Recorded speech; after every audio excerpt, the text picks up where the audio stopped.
Get situated here.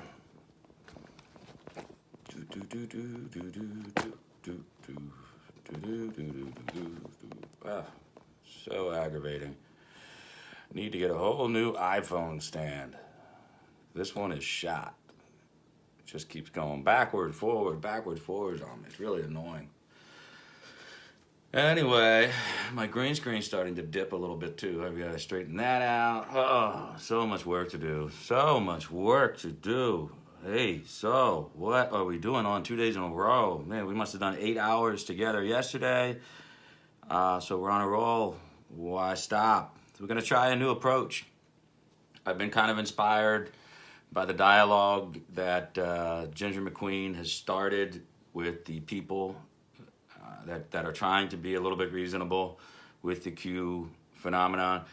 And so what you have to do is, yesterday I read off the initial Q post, and it was pretty clear that none of that actually came true. But that seems to have swept successfully under the rug, and we're not really intellectually making any headway with it. So what we're going to do here is we're going to look at the Q drop, the Q post today, and we're going to try to figure out if there's any rhyme to reason to this, if I can find a shred of credibility to attach to the component of what they're trying to introduce here, which is, of course, military intelligence, which seems to be an overarching theme, and I use that word overarching a lot because it encompasses a wide breadth of discussion when you're talking about somebody who's not really drilling down on facts, and most of the times it almost looks like they're, particularly, I'm going to ignore the James Comey Q drops today because they make no sense at all, and it seems to be, it's like they're trying to do a Sarah Carter drop without being Sarah Carter or being as specific as she would. So make the Comey post from Q mean nothing at all. They're all just lining up to a previous contradiction in the testimony from James Comey, which we already know about, so that's really not anything I want to talk about. That's just boring, doesn't mean anything. I'm assuming that Q is attempting to attach some real importance to this one that was posted today. It's Thursday at just about 1 o'clock here. So let's look at this one together, all right? I'm going to read it, and then I'm going to show it to you. The insignia here is the shield representing INSCOM, which I'll explain INSCOM and what it is in a minute. And I guess this constitutes what Q is attempting, the group of Q or whoever they are now in their current form or whatever gestational period this one has, I don't know. But what they like to do is add this element of, ooh, go ahead and look it up yourself. Well, that's all fine and good, but then when you go and look it up yourself, if you don't know what INSCOM is, then most people don't. Probably 8 out of 10 people don't know. But it's not a real mysterious division of the military intelligence. It is actually kind of almost like the CIA to anybody who's ever served in the military or in government. So anyway, the insignia that I'm going to show you here that Q posted is actually just the insignia from the website at INSCOM. So you can find that by clicking on the link that Q provides here. What happens if FISA fails or signers cannot be trusted? By signers, that means who signs off on the FISA warrants.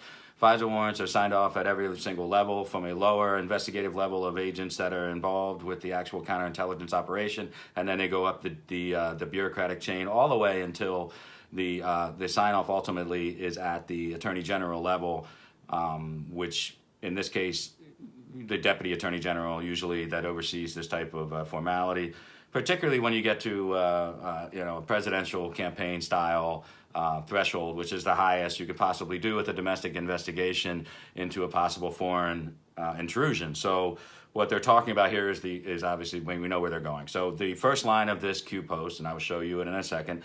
What happens if FISA fails? Which I don't really understand what that means, because the FISA court, as you know, was authorized back after Nixon in the late 70s, and it's pretty clear what you can find on that. You just Google it, and you can read all about how the FISA court operates, and there's been 3 or 4 major amendments to that FISA court process recently, as earlier this year, I believe. So you have to kind of puzzle out what happens if FISA fails. Just the first half of this sentence is is provocative. It's provocative in what way? Not provocative in the way that I'm sure Q wants you to focus on. Q probably doesn't realize, and when I say Q, realize I'm not attributing this to any single person or anyone who actually is, in fact, of military intelligence background or anything else. What happens if FISA fails? Okay, the first half of this sentence, and again, I'll show you this so you can all read it along with me if you want. I mean, it's going to be tough for you to see, but that's the insignia right there. That's the timestamp. And if you just go in and hashtag search QAnon post or whatever, this will come up for you. Again, posted today at 1 o'clock. So we're reading it together here to try to figure out if there's any real symbolism here, or if this is just an attempt to kind of get away from, you know, the fact that it's kind of been exposed that a group of people that are going to be named are behind this. What happens if FISA fails? Again, that's the first part of the sentence. The whole sentence is, what happens if FISA fails or signers, as I explained before, the bureaucratic chain of signers, cannot be trusted?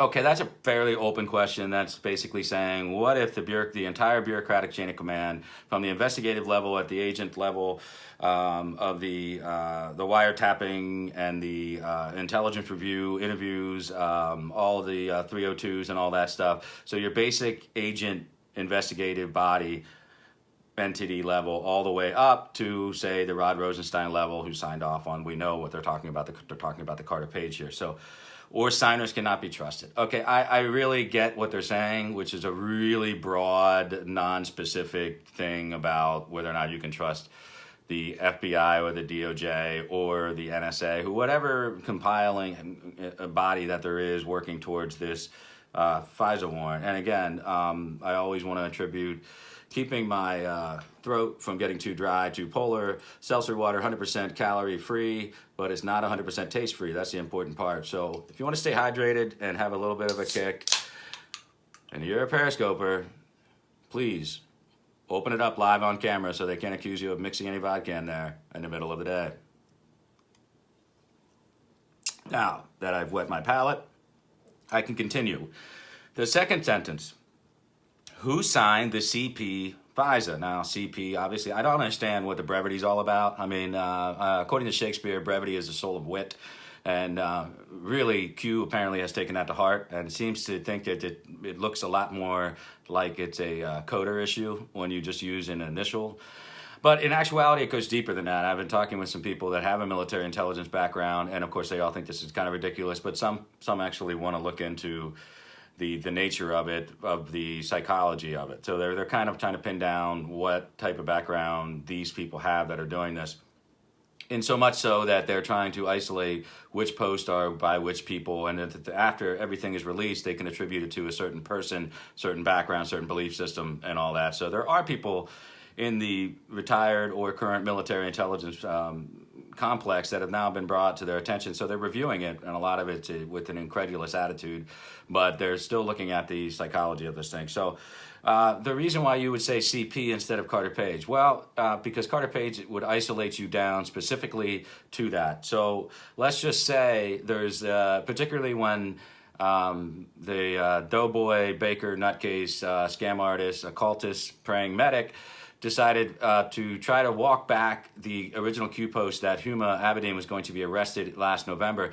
What he did is said that even though it wasn't a capitalized Huma, it was her name. What he did at this instance was he went back and said it was a Harvard University Muslim association or something like that. So it was like a alumni. That's what it was. Harvard University Muslim alumni, whatever. There was total bullshit. But he's trying, because they spelled out Huma, he's trying to walk it back efficiently, that he can find some wiggle room in there for discernment that anyone who really wants to believe, you know, that Planet X is about ready to hit us, that's kind of where you're going with that. So as you say CP, because everybody knows you mean Carter Page, but there's an instance where, holy hell, there's another CP or another way we can break down that acronym or initials into something else. It leaves them an open-ended case to try to attach significance to it later on down the road, which is all part of the Cicada 3301 mentality.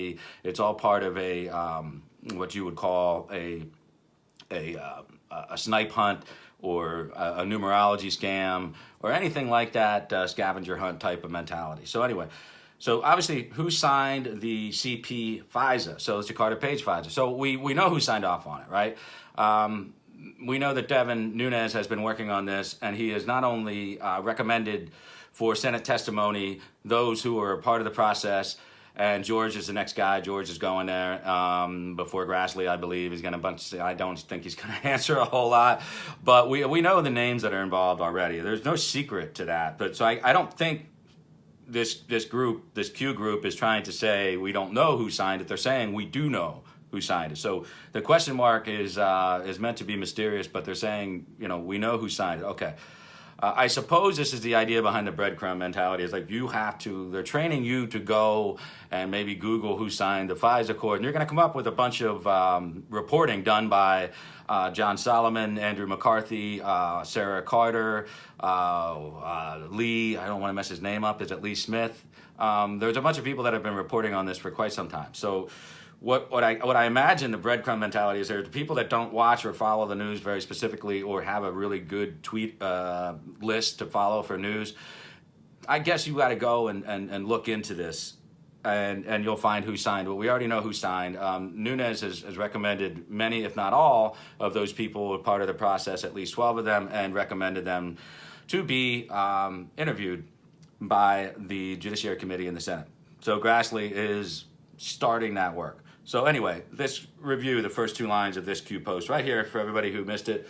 There is a 1 o'clock Q post today, verified by what seemingly is the universally accessible trip code for Q. The insignia you're looking at is what we'll be discussing in a minute, which is the military intelligence INSCOM shield.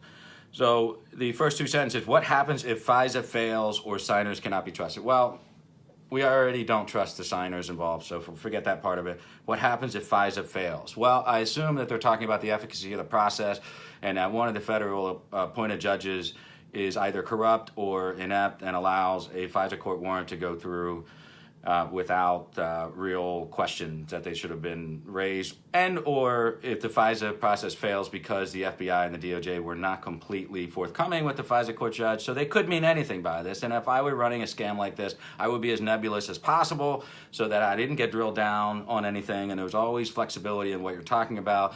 But there comes a time where you go from nebulous into nonsensical, and this Q post in particular is flirting with the nonsensical. So what happens if FISA fails?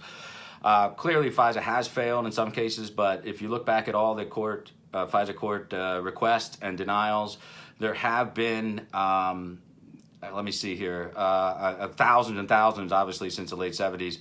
And there were a total of 85 that were rejected, and of all the FISA courts. So 85, I think it's like 1%, less than 1%.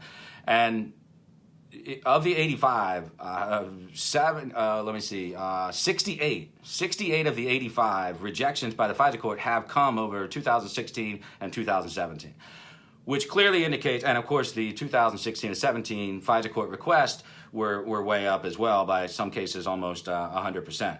So there were more requests coming in and there were more denials. So you might attribute that to the mathematical probability that, of course, that would be the ratio of success-failure. When you increase the amount of requests, you're going to increase the number of rejections. However, statistically, the rate of rejections went up higher than the increase in requests for warrants. So clearly, the FISA court judge, one of the judges, or two or three, just started smelling, something wrong, there's something rotten in Denmark, and started rejecting some of these things. And now, we also have modifications to warrant requests, which was done several times in the Carter Page instance. Modifications are in response to a rejection by the court.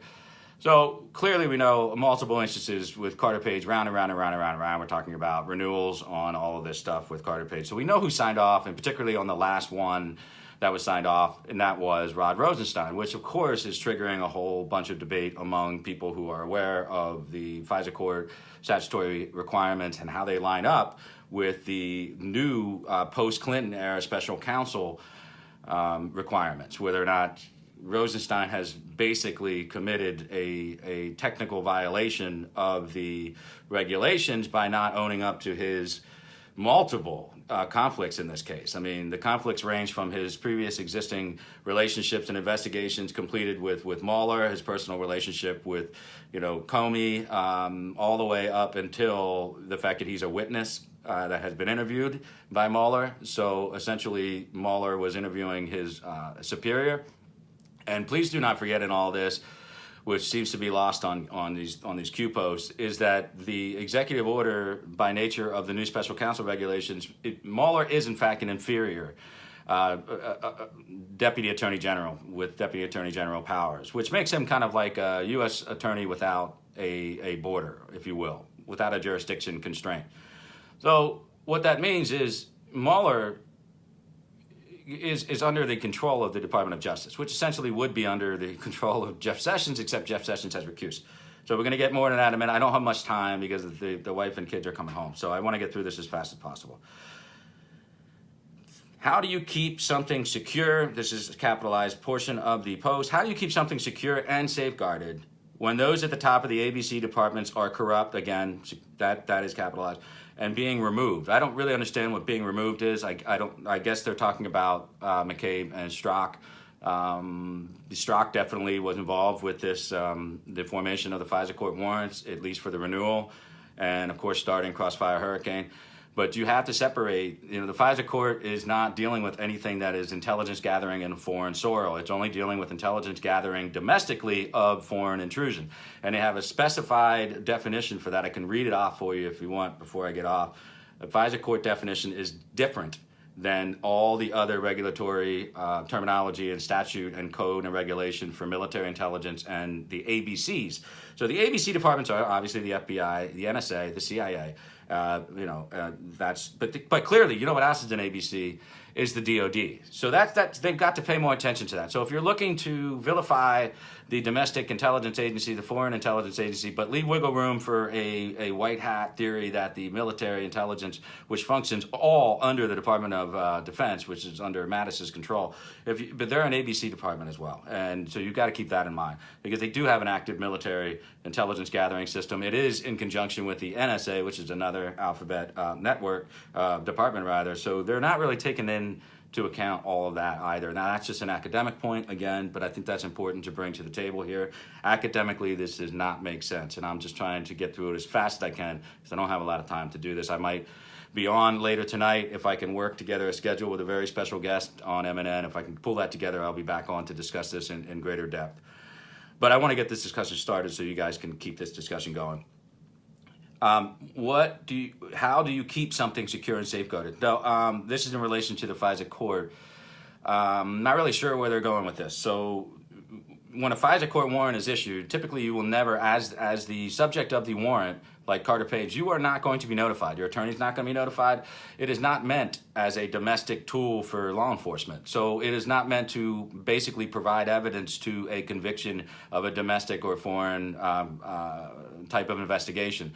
What it is, it's supposed to provide the evidence of what the foreign entity is doing to your citizen. And then you charge, in some cases very rarely, you charge the U.S. citizen for whatever they're doing in conjunction. Most of them that have occurred have been contractors that work in our various intelligence agencies, and they try to sell off any types of information. And the reason we get a lot of that is through FISA court warrants, which are exceptionally rare. There's only a couple of thousand a year, okay? A year. So they're very rare, and most of them are legitimate. So why does Trey Gowdy say that he has no problem with the fact that FISA court was approved for Carter Page? Well, because I'll read you off the definition of their version of the statutory requirement to get one of these in a minute. And you're going to have to rewatch this because I'm going at hyperspeed so that I can get all this in before the wife and kids come home. How do you keep something safe or secure, safeguarded when those at the top of the ABC departments are corrupt and being removed? And then leading into this is the answer to that in Q World, which is the website for the Army military INSCOM. So let's real quick jump over to INSCOM, which is at army.mil/INCOM. You can find it right here. That is the address.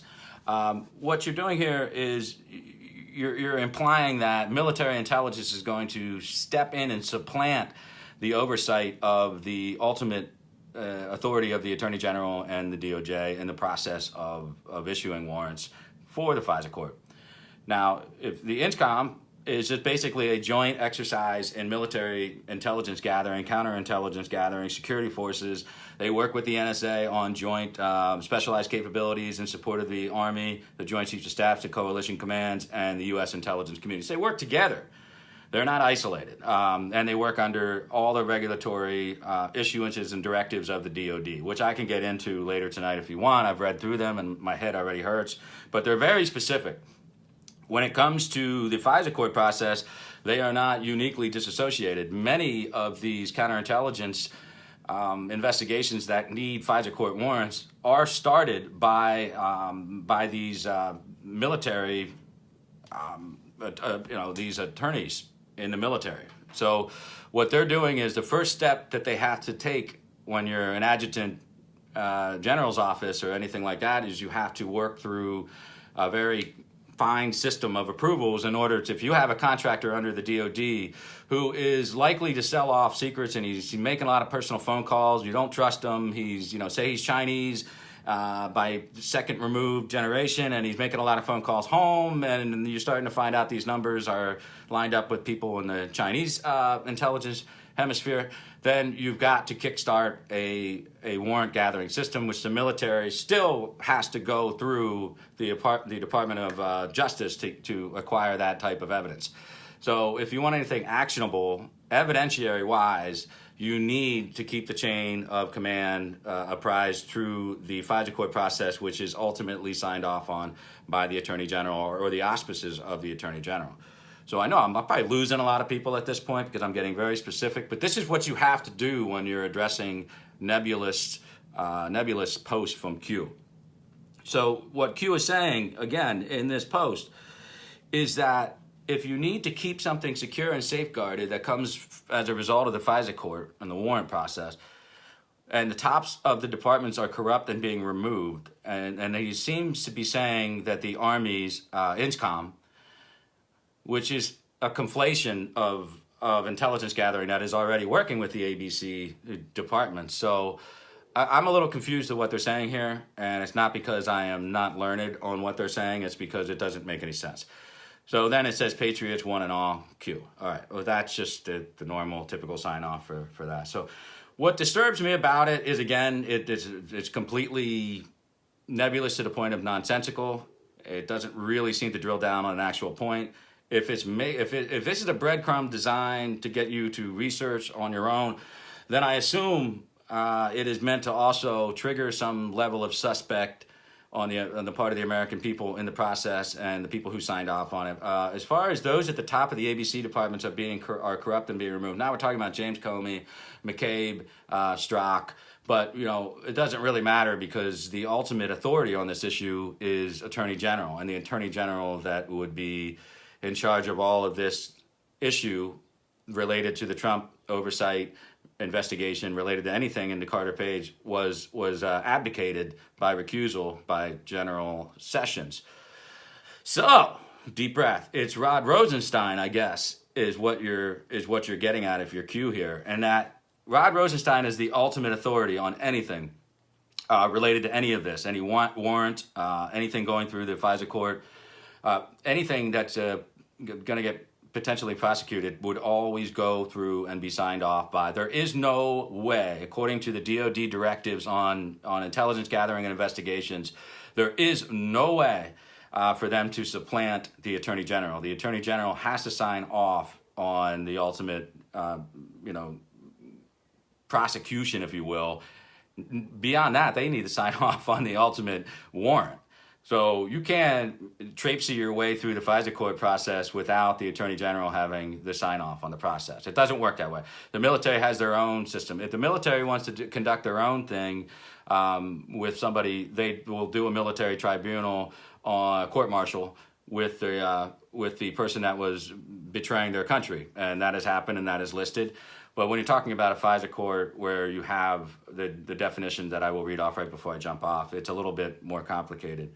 So I'm not getting it. And it's certainly not because I'm obtuse to this whole thing. I mean, few people have studied it or learned more in the last 18 months than I have. I've devoted my life to it. I'm not really seeing what they're getting at. I guess what they're getting at is if you can't trust Rod Rosenstein, somehow the military, again, we're back to this concept that the military is going to supplant basic civilian constitutional law here, which is not going to be done unless there is a non-secretive, very public process of changing military directives and, of course, some type of directive, executive order from the president's office, which, of course, would be public. In the cases of exceptional need for privacy, there would be no way to change the constitutional processes that have been passed by Congress and supplant them with something not meant for domestic use by the military. It is not possible. It would be completely suspended immediately, and the Supreme Court would shut it down if it ever got that far, and then it would be an impeachable offense if Donald Trump were to attempt to interfere with the constitutional due process and habeas corpus of any of these people that are going through this investigative process. So it's just not possible that the military can step in and mess with the FISA court warrant process at all. There's nothing in the Patriot Act, there's nothing in the amended versions of the FISA court authorizations that allows the military to usurp the constitutional responsibilities built in to the Article 2 powers, but also built into the Attorney General's role. So it would be very unlikely, and of course it would be crazy, but these are the times for crazy, that there was somehow something came out of the FISA court process. And let's just read real quick, if I could, and this is why Trey Gowdy said what he said about the FISA court not being inappropriate in initiating and renewing the Carter Page warrant. Now, how they got it is another matter altogether, but let me read to you a very separate definition that is existing outside of any other statute that is meant for the FISA court. And this is Section 1802. If you guys want to read along with me at home, it is a foreign intelligence information, which is a very oblique term that they put into this statute. They are the following. Foreign intelligence information means, 1, information that relates to and is concerning a U.S. person if necessary, 2, the ability of the United States to protect against the following. A, actual or potential attack or other grave hostile act of foreign power or agent of foreign power. Doesn't really play in with Carter Page, right? Sabotage or international terrorism by a foreign power. That doesn't apply either. That's B. C, clandestine intelligence agencies by an intelligence service or network of foreign power or by an agent of foreign power. That's a possibility if they assume that Carter Page actually was an asset, which we know now he really wasn't. And then 2, there's another subset here, information with respect to foreign power, foreign territory that relates to a person necessary to the following. A, national defense or the security of the United States. That is a really, really wide open term right there. If you're Carter Page, you're like, hey, how am I an inherent danger to the national defense of the country? But and then this is the subset that matters here, and it's very broad, right? The conduct of the foreign affairs of the United States. So Trey Gowdy is essentially saying, listen, Carter Page was going over to Russia, giving talks about energy. He was broached several topics with a known FSB agent, and they thought he was retarded and couldn't be used as an asset. But the point is he put himself unwittingly into a position where it falls under this broad definition of foreign intelligence information requirements for the FISA court. So it's really, you're not gonna get the second special counsel could come forth and tie everything that went into the start of these counterintelligence investigations into the corrupt manner of which it possibly presented it to the FISA court. But there's no way to undo that. You can't unring that bell, and it's certainly not, you're not going to be able to attach any criminality to it, including James Comey, including Peter Strzok. You're not going to be able to attach criminality to it. Why? Because it has broad statutory authority that I just read off to you. Again, I will repeat, they couldn't use any of this if they wanted to actually charge Carter Page with this. You have to understand that the FISA court process was never meant to get anybody like Paul Manafort or Jared Kushner arrested and charged with any crimes of consorting with the enemy, because that's not what they do. That would be turned over into a domestic FBI investigation where they would, file charges, because in a real world situation, 9 out of 10 times, you will not present any evidence that was acquired by FISA court warrants, because the first thing that the defense attorney does is make a motion that's actually here, and I'm not going to read the whole thing, but the FISA court process is not automatically presentable evidence because it is such a lower threshold.